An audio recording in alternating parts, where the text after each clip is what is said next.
Casualmente, es que solo casualmente, en esa parte geográfica del mar hay un camino bajo el mar. O sea, hubiesen ido 100 metros o 200 metros a la derecha, no hubiesen cruzado por ese camino. Pero casualmente hay un camino ahí. Qué interesante. Uno dice, no, el camino existía desde antes o en ese momento Dios formó el camino para ellos. Es una buena pregunta, ¿no?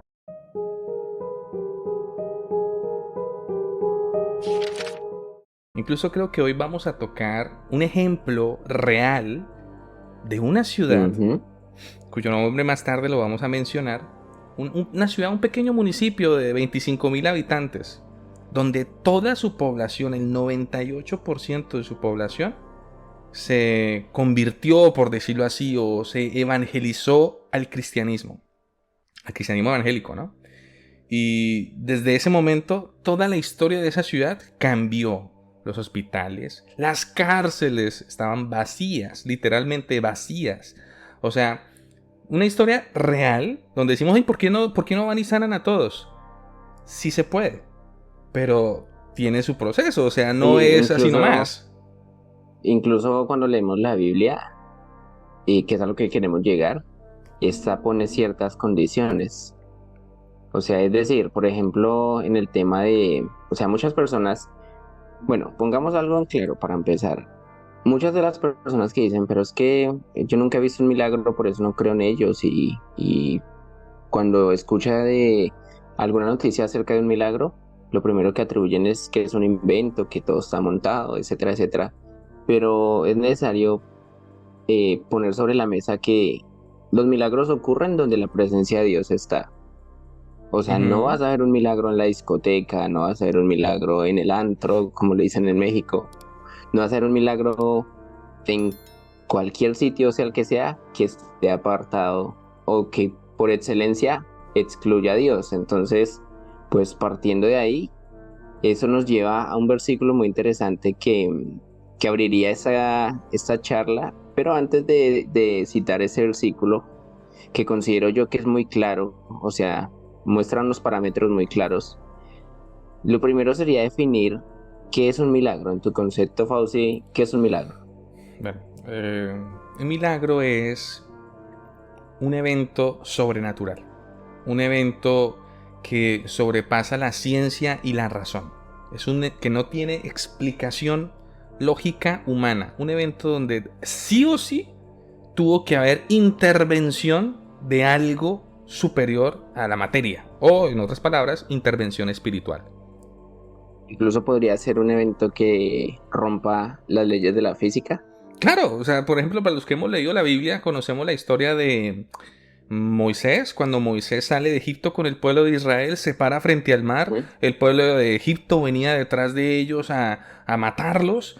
Y cuando Moisés le pregunta a Dios, oye, ¿qué hacemos? Y él dijo, no te preocupes, levanta tu vara. Y levantó la vara y el mar se dividió y cruzaron en seco. Casualmente, es que solo casualmente, en esa parte geográfica del mar hay un camino bajo el mar. O sea, se dividió exactamente para que pasaran por ese preciso camino. O sea, hubiesen ido 100 metros o 200 metros a la derecha, no hubiesen cruzado por ese camino. Pero casualmente hay un camino ahí. Qué interesante.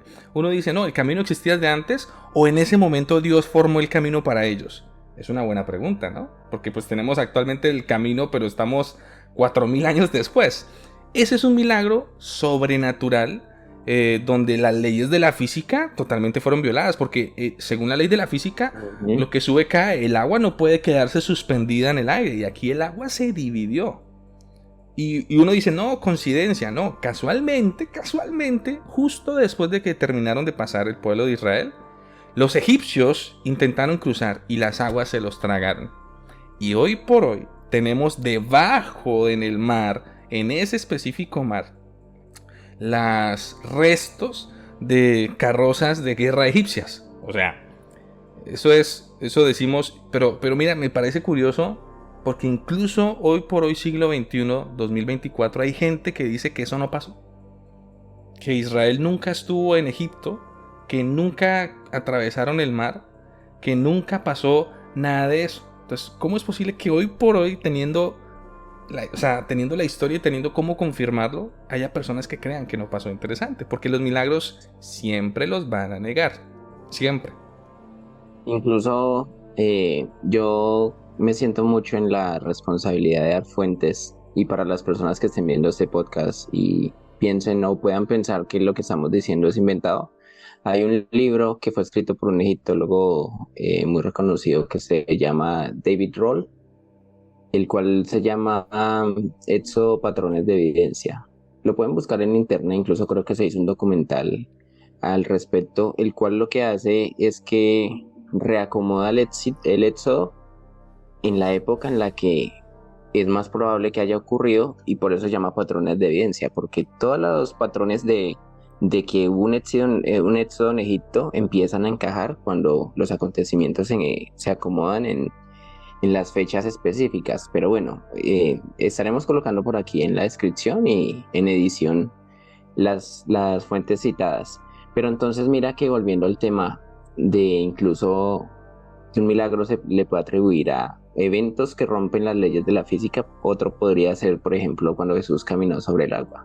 Uh-huh. Si O miramos sea, hoy los en día, milagros de Jesús, sí.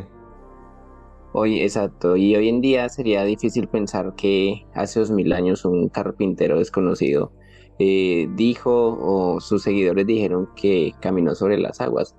Pero es que ya eso nos lleva al siguiente punto, es ¿quién afirmó ser ese carpintero? Sí. Él decía ser, él decía ser Dios, el Él Hijo de Dios, decía hecho ser, hombre. ajá, Entonces, si Dios fue el que creó y organizó el universo de acuerdo a las leyes de la física, indagando sobre eso, quiere decir que Él es el único que las puede, por decirlo así, romper o, bueno, modificar a su antojo cuando quiera. el único, más o menos, ponme cuidado.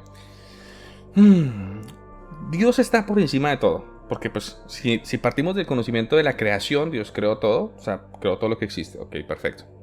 Pero creó también unos seres espirituales.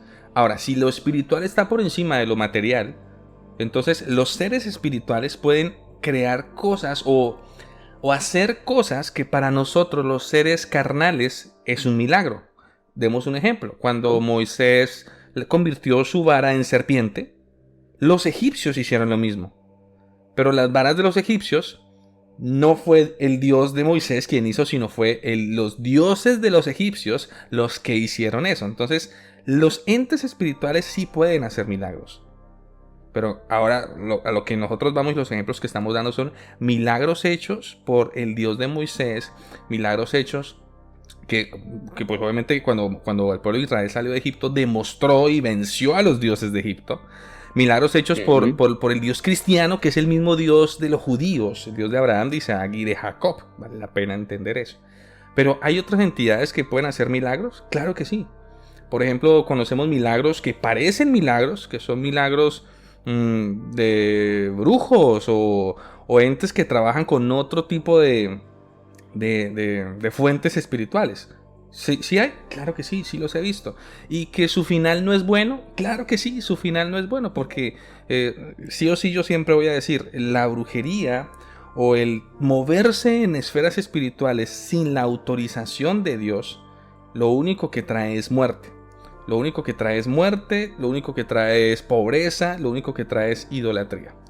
Entonces, pues vale la pena separar esos dos, pero hablemos entonces de milagros. Y de hecho, rápidamente para contextualizar una cosita, porque estamos hablando y el objetivo de esta charla es dar evidencias y fuentes que sean certeras para que las personas que vean este podcast, ustedes no tienen por qué creer nada de lo que nosotros digamos, pero pues pueden estar abiertos a la posibilidad de estudiar las fuentes que nosotros demos. Incluso ahorita que mencionabas todo lo que pasó en Egipto durante el Éxodo, hay un papiro que fue escrito, se cree que fue escrito por un sacerdote egipcio. Se sabe que fue un ciudadano egipcio llamado Ipur, se llama el papiro de Ipur. Y en ese papiro básicamente él describe todas las calamidades que estaba viviendo Egipto durante esa época y casualmente dice cosas como que el río está ensangrentado, describe las plagas que estaban asolando la tierra de Egipto en ese momento. Entonces son cosas que vale la pena considerar.